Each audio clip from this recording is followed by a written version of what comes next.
So let's begin with all of the routines we now know. In order to speak any foreign language, you need some basic routine, basic words like, hello, goodbye, my name is Bob. We also, when we're dealing with computers, we can also start off with a few basic words. In computer science term, we call these procedures. You'll see why I'm a bit reticent about that later on as we get a bit more sophisticated. For now, we're calling them procedures. And let's look at the procedures we've got. Line 2, circle. Text draws text. Picture draws a picture. Box draws a box. Rounded box draws a rounded box. We have ways of modifying those pictures. We have stroke, which changes the outside. We have fill, which changes the inside. We also have no stroke, no fill, which we'll come to later. We have thickness that changes the thickness of the text. Thickness of the, not the text, of the lines drawn. Let's have a quick look at the anatomy of a procedure. They all follow the same basic template. It begins with a name. The name can consist of any of the English letters of the alphabet. So A to Z, we also get the underscore. Capital letters are also permissible, but notice that a capital letter is not the same as a lowercase letter. So for example, if we actually look at, say, N, if we look this up in the character N in binary is actually the number 78, but the lowercase n is the number 110. Because 78 is not the same as 110, we do not, the machine does not regard those letters as interchangeable. What's the conclusion of that? You must get capitalization absolutely 100% spot on. Release your inner pedant when you're doing this, because if you don't, the machine will. So here we go. Here are examples of how you can put names together. So for example, it's okay to actually include an uppercase letter inside the middle of a longer procedure name. You can also have numbers at the end of a name. So for example, providing it starts off with an English letter, a character, you can actually start this off and then have digits at the end. Notice there's also some underscores in this one. You cannot start with numbers. You can have a very long name with underscores, no problem, but you cannot use non-English letters such as umlauts. Here's another very long name with lots of capitalization, but you cannot put spaces in the names. This form of using a lowercase letter to begin with and then larger letters to identify the beginnings of new words is called camel case. But the bottom of this is that do this is not the same as do this. These are represented by different things. If the procedure is called do this, you must get it right. Following the procedure name, we have a round bracket, a parenthesis technically. So that's a round bracket, not a square bracket or a squiggly bracket, okay? Again, this is important to get this absolutely 100% correct. We've already seen that error. After that is an argument. Now, an argument is a way of giving extra information to the machine to add to the command. So for example, if you say jump, it's saying how high. If you say move your arm, it's saying how far to move your arm. These parameters, you can have a single parameter, you can have no parameters, you can have 3, 10, 100 parameters if you're really crazy. You can have as many parameters as you like, and each parameter is just like an expression, the kind of thing that you would see inside an Excel spreadsheet. And they are separated, so each one is like a different expression, a different kind of formula, and it's separated by a comma from the next one. So there you go, there's the separator, and there's the next argument. At the end of the list is another closing bracket. This says, I've finished with the parameters. Finally, There's the semicolon. The semicolon is the end of line and says, that is the command. Now go away and do it. So supposing I wanted to create a button to click on, how would I go about doing this? Well, let's have a look. That's a test. So let's do this. At B1, I'm going to draw let's go. And so what I really need to do now is to use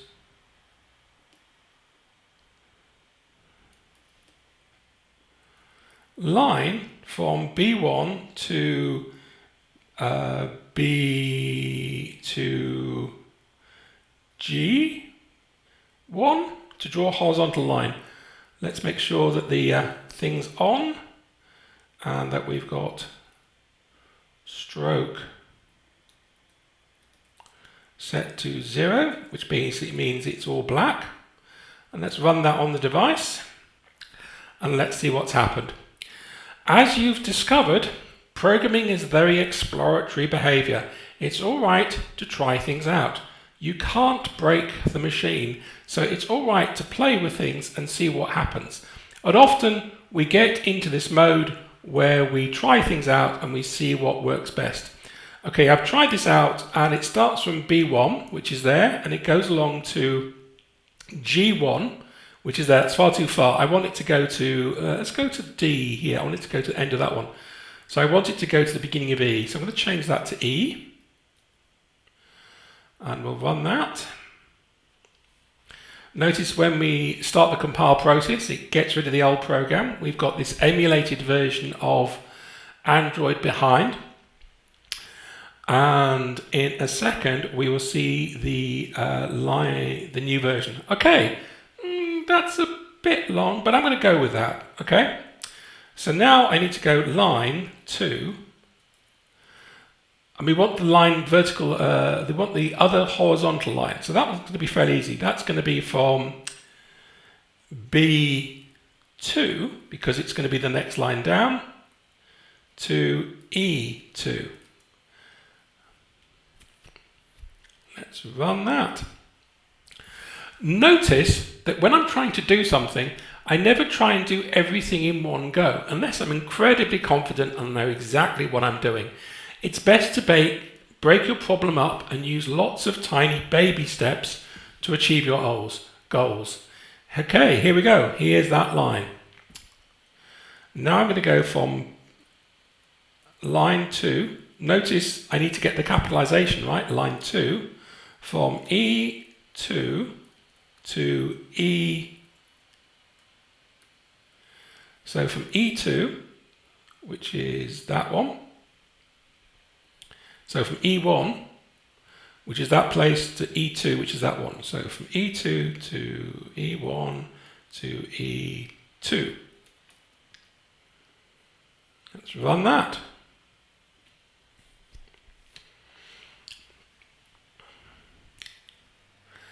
And again, here we go. We're running the compiler. It's go away. It's transforming everything into the task, into the app. It's loading the app up onto the emulator, and behold, we have that line. So the only thing we need to do now is to actually get the color of the line right, and it needs to be that kind of purple color. So I go up to color select, and I want a sort of cyanish color. There you go, that looks about right. So 7239, 7239, and 245. Okay, let's go cancel, and let's just run that final version and see what happens.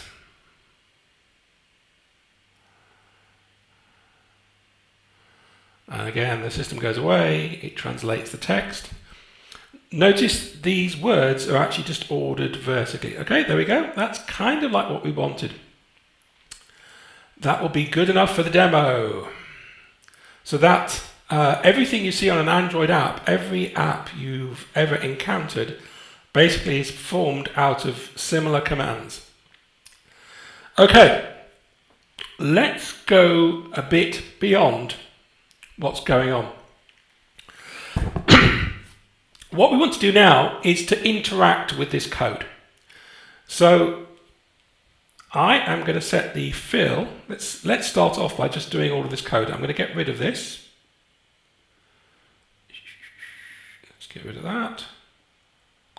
I'm going to type this code in. So I'm just going to copy this literally from this stuff. We're going to go fill 127, 127, 127. If you were paying attention before, this is the color of gray. And now we're introducing a new process. And what we want is when we click on the button, we want the color of that button to change. And I'm going to do it with this. So I'm saying if the mouse pressed, I'm going to say fill 12764. That's just another color. Let's not worry about that color. And then I'm going to use box 131 to draw the box behind it. And then finally I'm going to go fill 255 to draw in white. And that's going to draw the text. So let's stop that. Let's run it in the emulator and let's see what happens. Now that's running, let's think about what I've actually written. At first, this appears deceptively like a procedure, okay, because it's got a name followed by round brackets. But notice there's no semicolon, and that's because after the round brackets, there's a brace, okay? So this is a squiggly bracket, a brace.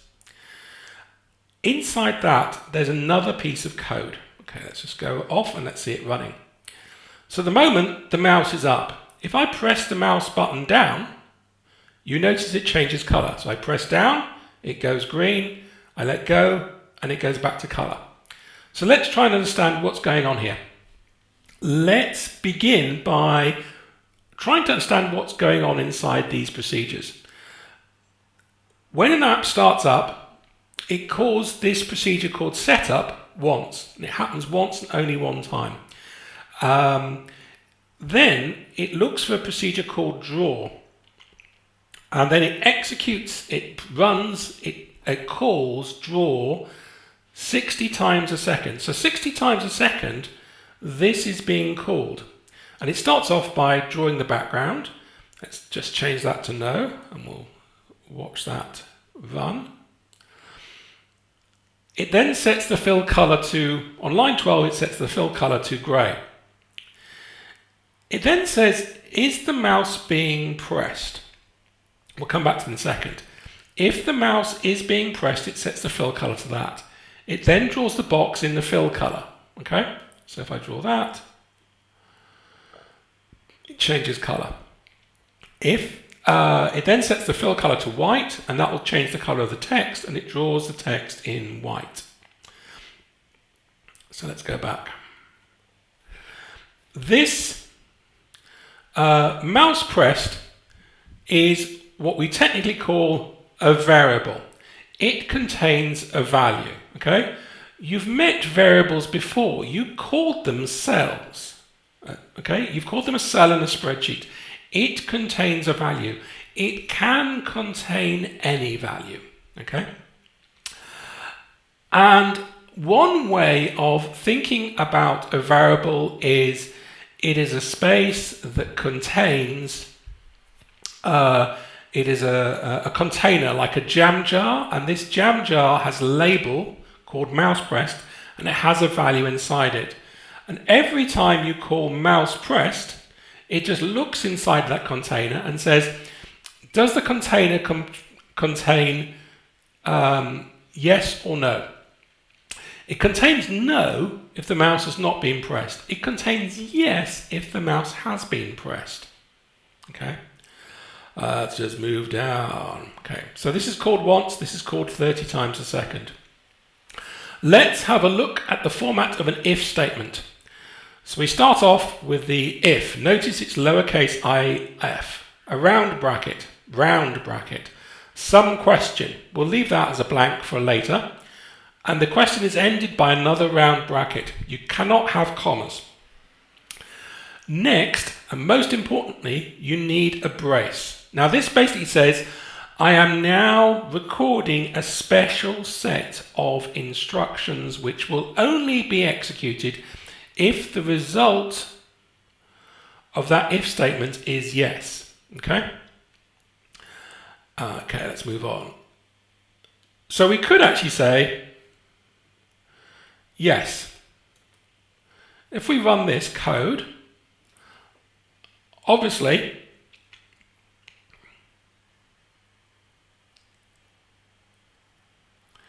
he says waiting for the code to execute. Obviously, at that point, the if statement is yes, and because it contains yes, it's true, it will then execute everything inside there. It will always happen. There's no choice in the matter. There you go. It's always green. It's never, if I click, it never changes color. If I go no,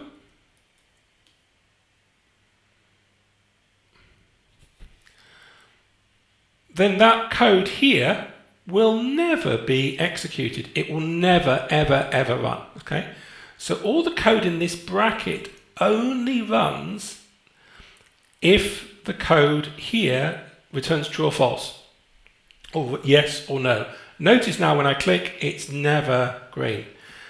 But if we use a variable, mouse pressed,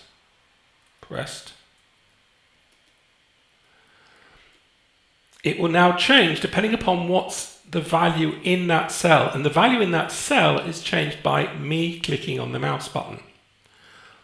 Right.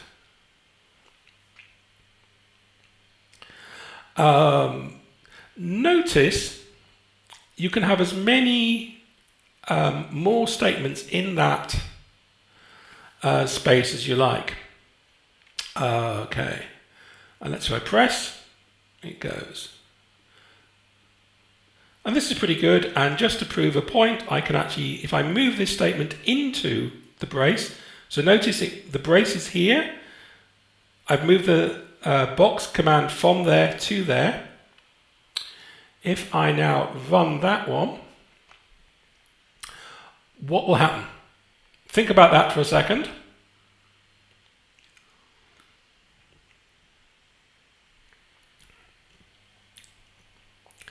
And here we go. So nothing happens because the box has to be drawn while I click. The box is only drawn when I click, and because the background is white, you don't see the writing either. There we go.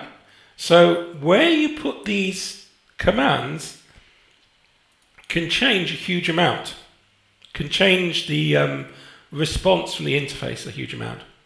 Now what I'm trying to do is create a button that I click on. At the moment, if I click anywhere on the screen, mouse button will be pressed, and therefore I will always get, I can only have one button. Effectively the whole screen becomes one single button, which might be what you want. What I actually want to do is talk about if the finger is being pressed on the actual text. And we know the text starts off in cell B1. So we can now use this another variable called mouse row. This is the row which the mouse is in. So we can say mouse row equals 1. Okay, while I get that running, I'm going to talk to you about some stuff. Notice I use double equals. We'll come back to why this is true later on, but this is one of the most important things you need to get used to if you're using a modern programming language. It is the use of the double equals operator. So that's an equals followed by another equals. And what this says is if the row the mouse is in is 1, do that fill color. So let's look at that. So if I click here, nothing happens. If I click on the mouse, notice it goes green, and it's remembered where the mouse is, so I have to click away again before it will actually change. Notice I can actually click anywhere in that row, which is a bit of a pain, but we're going to get there in a minute. So now we've got something which is much closer to an actual mouse click on an actual button. So let's stop. So we've just discovered if we have a variable called mouse row, we can see if the value is 1, and that's the row in which the value is there. So there we go. So ask yourself, what is the code to see if the mouse column is B? Have a think about that for a second. Try writing it down. And here's the answer. If mouse column is B. Now, what we want to do is check to see if the mouse column the mouse row is A and the mouse column is B. We can put anything inside these brackets, including another if statement. So we can go if mouse, let's go all the way. I'm going to copy this code. I'm just going to say like if mouse column is equal to B.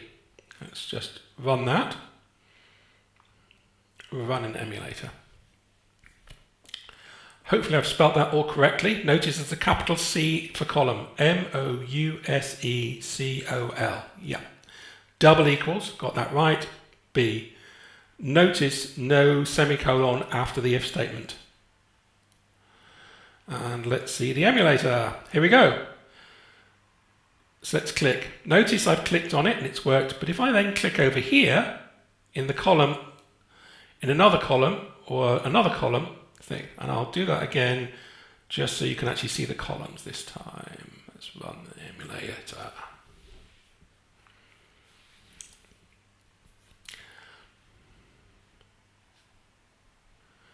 And let's run that emulator. There we go. So there's column B. I'm going to click in column B and it goes green. So if I click anywhere in column B, it goes green. If I click anywhere else, it's not in green, but if I click in B, it's correct. So on the one hand, we can check to see if we're in the row. On the other hand, we can check to see the column. If we just want to make sure we've clicked on that one cell, we could say, if the column is in row 1 and if the column is B and the row is 1, then we've got these two things. So let's try and do that with our code. If mouse row is equal to 1, fill. Okay, let's run that. So look at this. Inside an if statement can be another if statement, and that statement on line 17 will only be true if that statement is true and that statement is true. Now, for those of you who've done Python, you know there's a shorthand cut for this, which we're covering in a few minutes. So let's have a go with this one. We've got the row 1, button 1. Let's click in there, and it goes green. If we click out of there, it goes back to being grey because we haven't clicked in 1. Notice I can click in B, and I can click in F. If I click in B, it checks. If I don't click in row B, it won't even bother to check that. So this second check only happens if that's true. Okay. So we call this technically nesting. This if statement checks the nesting. By the way, I will point out that it doesn't matter which order you do these things in. So you can say 1 is equal to mouse, or you can say mouse column is equal to B. You can swap those round and you can create a completely different different looking answer, but it operates in exactly the same way, because if 1 is equal to mouse row, then mouse row is equal to 1. It doesn't matter which order you say these things in. Okay, pedantry aside, let's move down. Now, obviously, if you have a large, complicated way of doing this, if you have a large, complicated bunch of these statements together, it would create a lot of space. It would create a lot of noise. So, for example, we could say if mouse row is equal to 1, I'm going to swap the nesting over because that would be exactly the same. We could say if mouse col is equal to C,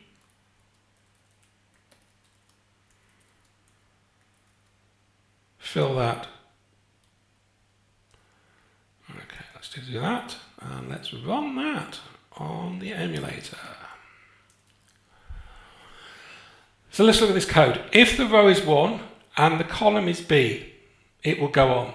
If the row is 1 and the column is C, it will go on, because this follows that one. Okay, they're independent of each other. So now, if you watched before, I'd have to click in just that cell there for it to work. And now I can click in this cell. So if I click in that cell, it goes green. If I click in this cell, it also goes green. But if I click in this cell, it doesn't go green. So in fact, if I wanted this all to work, I could go if mouse col is equal to D, or just to show off, I'm going to say D is equal to mouse col. Again, the order doesn't matter. Fill 0, 1, 2, 7, 64. So this statement just checks to see if I've clicked anywhere in that area. Already, this single if statement is getting pretty long. Also, notice if I change the fill color, I have to change it in all these 3 locations. That's going to get a bit boring pretty quickly because I've only got one button so far. So now I can click anywhere in that button and it works. However, there is a shortcut. Instead of nesting all of these things together, we can just say and. So let me put this up there. So I'm going back to the single case again. Let's get rid of all that.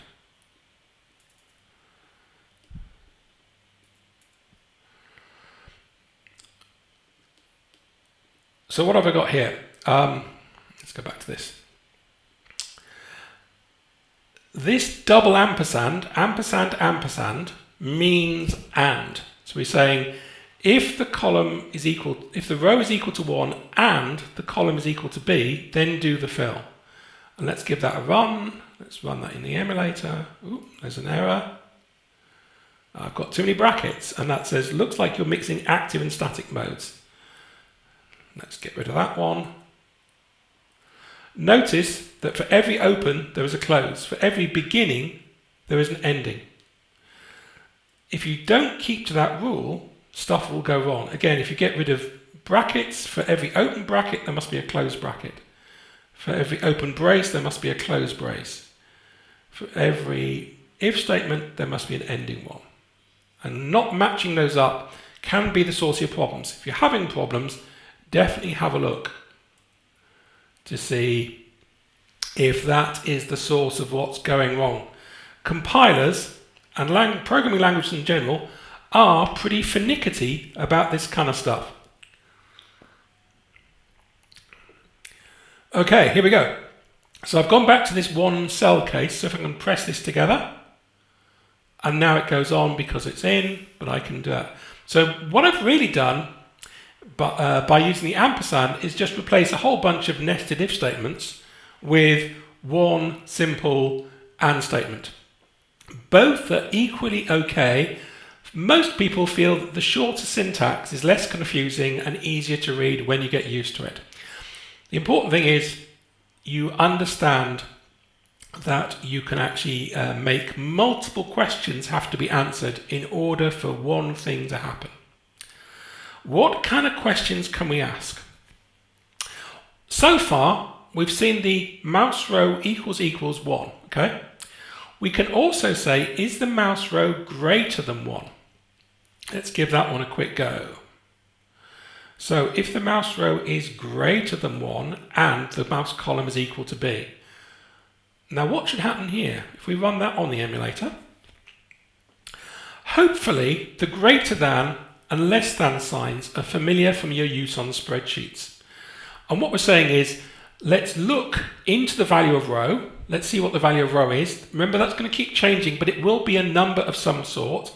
And we're saying is mouse row greater than 1. Okay, and let's look at the emulator. Let's try this. So what we're doing now is, if the mouse row is less than 1, that's that one, it's not going to work.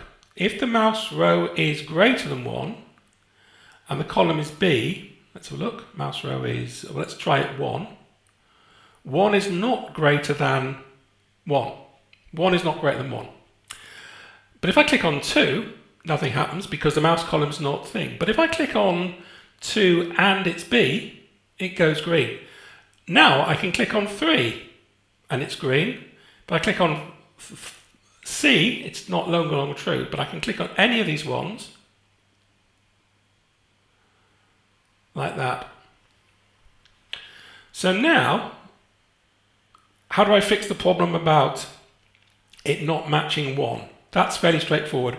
I can say if mouse row is greater than or equals to, so greater than equals. And that's saying, well, obviously if it can either be greater than or equals. Notice you can't say this, equals or greater than. That's not the syntax. It's greater than or equal to. Let's run that. Again, the machine is going to be incredibly pedantic. So now we can start seeing a shortcut potentially to see if it is in column B, C, or D. Here we go. So I'm going to click on mouse. Remember before when I clicked here, it didn't go on. But if I click here, it goes off. So now you can see that these two questions are independent of each other. The first question is the mouse row greater than or equal to 1, and the mouse column fire off independently, and they both have to be true for it to go off. Now let's think about the case where we want the mouse column to be between B and effectively less than E. So we can start off by saying, is the mouse column greater than B, and is the mouse row? So this says, is the mouse row equal to 1, and is the column equal to 2, is less than B. Let's run that in the emulator.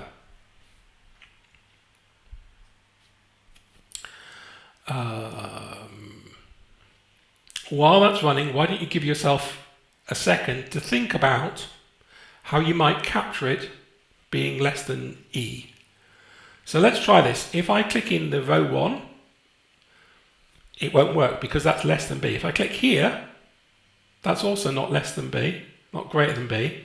If I click here, it goes on. So I need here to go greater than or equal to B, but notice any row here works. And I'm going to run that in emulator. And then while that's cooking, I'm going to go and mouse col, let's move this over slightly, is less than or equal to E.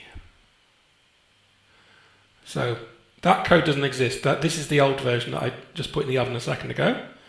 And notice it now works on B. And if I now get this one running,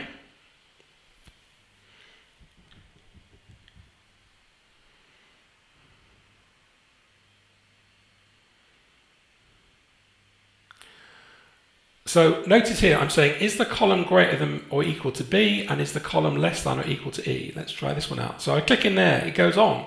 If I click in there, it goes on. If I click in there, it goes on. If I click in here, it goes on. But if I click here, it goes off. So this is pretty good. In the old case, I had to check as many columns to being equals, but with a range case, I just have to say, is it less than a particular value? So that value could go all the way across. And I'll do that by making it go 8 across. 1, 2, 3, 4, 5, 6, 7, 8 I. So that's going to be column I. Let's give that a run.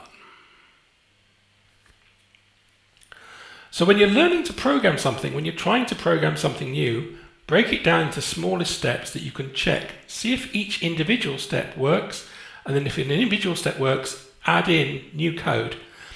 If you don't understand how something's working, go back and do it in a simpler way. Okay, let's just try this. Now all of this is a button. So I can make a big button. And I think you need to go away now and think, how could I actually make the button 2 rows big? Because we're going to move on. Okay, how do we go about doing a simple action such as swiping? We don't want a button this time, we want to swipe. So let's begin by thinking about the actual action of swiping.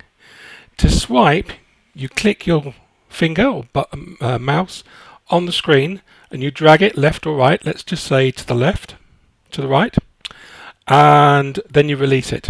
Okay. Now, what is a swipe at that point? Well, basically you want the position where the finger or mouse comes up to be to the right of where the mouse or finger was pushed down by a certain amount. So what we're going to say is, if it moves by, say, more than 3 or 4 cells to the right, then it is a swipe. But how do we go about programming that? To do this, we're going to have to start off by remembering with a cell, the row of the cell that we started off at. Okay, so we're going to need a variable.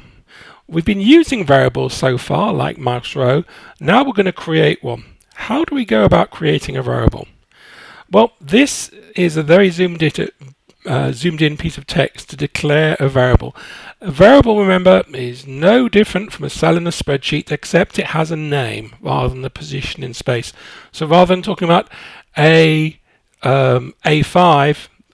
we're actually saying, giving it a real useful name like start. Okay. Now notice it begins by using this new word int. This means the type of what's in the cell. Now normally if you're looking at Excel, what's in the cell, the type is in the cell, like a date or a name or a time or a number or a dollar value, gets defined by using the set formatting. Okay, here in a proper programming language we're much more interested about the efficiency of the machine, and we actually say, how does the machine actually represent this piece of information? And one of the ways we can do this for counting numbers is to use this number start.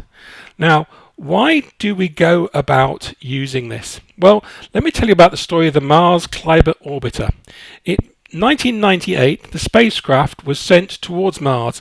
It was a really expensive mission. It was like a $125 million mission in those days, which in these days would be a lot more. And as the spacecraft was about to enter into orbit, it missed.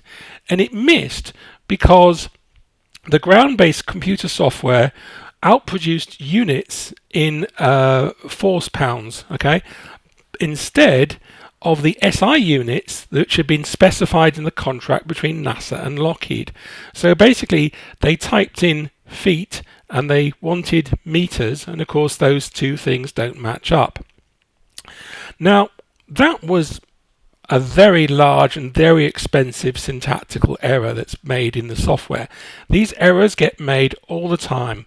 Every piece of software ends up with these kinds of errors.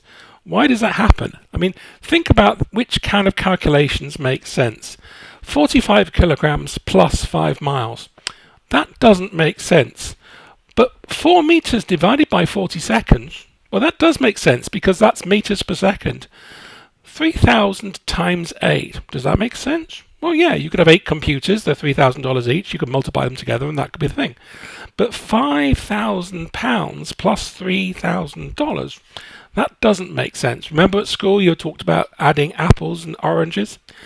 And finally, multiplying £2,000 by £7,000. That again does not make sense. And finally, taking a string, some text, and multiplying it by 55, does that make sense? No, it doesn't. So, however, in the machine, we don't get to say 45 kilograms, we say 45. So, the machine doesn't know that these errors are happening. So what we'd like to do is cut down on those errors. And what we do is by saying, we begin by broadly just talking about classes of number. So we have integers, ints. These are counting numbers: 1, 2, 3, 4, 5. It includes 0, includes -1. We have wages or numbers, floats. These have a floating decimal point, okay, that thing there. And these allow us to have fractions. Now, typically, if you're counting numbers of students, you don't have fractions of students, okay? And then finally, the one we've discovered so far is text, strings of characters. They're formatted between the double quotes. And again, you don't want to use a string where a number is. Now, it's not to say we can't convert between them when we need to know to do it, just like we can convert between pounds and dollars or inches to meters and so on. So let's go back to declaring a variable. A variable becomes declared by declaring a primitive type, and in this case int. Next, we have a name. The name follows the same naming conventions as that with a procedure, which basically means it can start with any letter of the alphabet, it can have an underscore, it can have upper and lower case. They have to be matched exactly. The case has to be exactly correct. Following this, there's an assignment. Now, when the program first starts, when the setup is first called, start is initialized then. So if you say start equals 10, what happens is it's a bit like saying start equals 10 here. It happens once. After that, the variable is left alone for the rest of eternity. Okay? So it only happens once. If you don't have the equal 0, if we did it the syntax like this, it effectively puts 0 into it. Next, we have a default value. This is the number that's in the going to start off in that container in the variable. And finally, don't forget the semicolon. Never forget the semicolon. So let's begin by actually seeing what we're doing. We're going to start off by writing this code in here. And this will allow us to see what's going on. So you need to add this code to the code you have already. And you need to add this code. So we've got the code at the top, which is the start variable. That's going to remember for us. And we have this other variable here called difference. And it takes the mouse column, which is the mouse that's the position of the row that's currently been column that's currently being clicked on, and we subtract it from the starting point. Now, ignore this for the moment, it's not going to work. But then what we do is we draw out the mouse column, we draw out the starting point, and we draw out the difference. Let's just run that and see what happens. So hopefully now you're sitting there typing all this code in. Type, type, type, type, type, and then let's watch the result of what comes out. Switch over. Here we go. Now notice these are the variables. So at the moment, the starting point's been initialized. The mouse column is 0 because I haven't actually clicked onto the mouse yet. And the difference is a 0 minus 1,000, which is minus 1,000.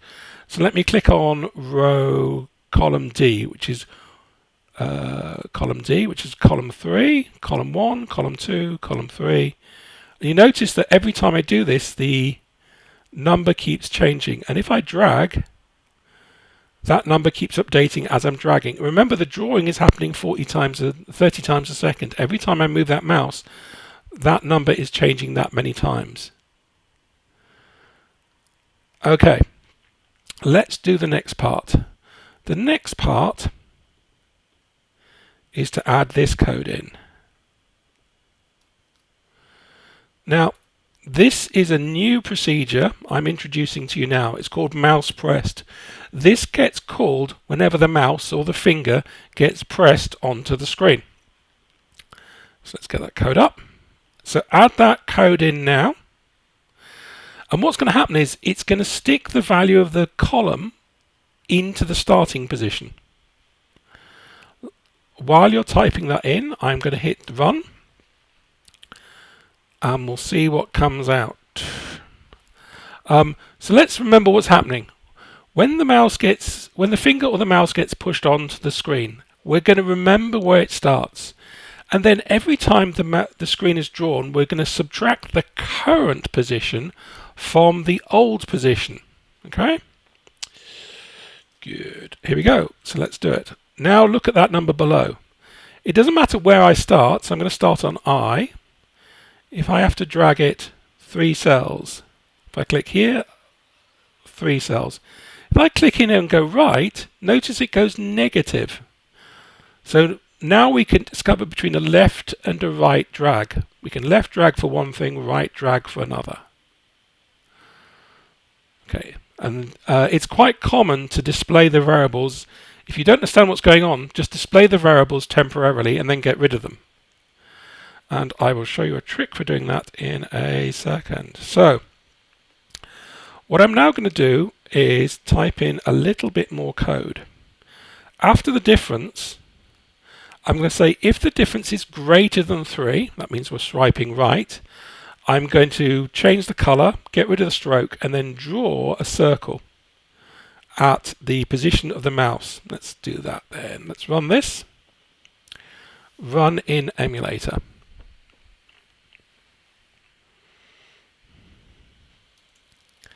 Let's switch over to the Android app. And let's go. Okay, so then if I click now, notice the cell becomes bigger.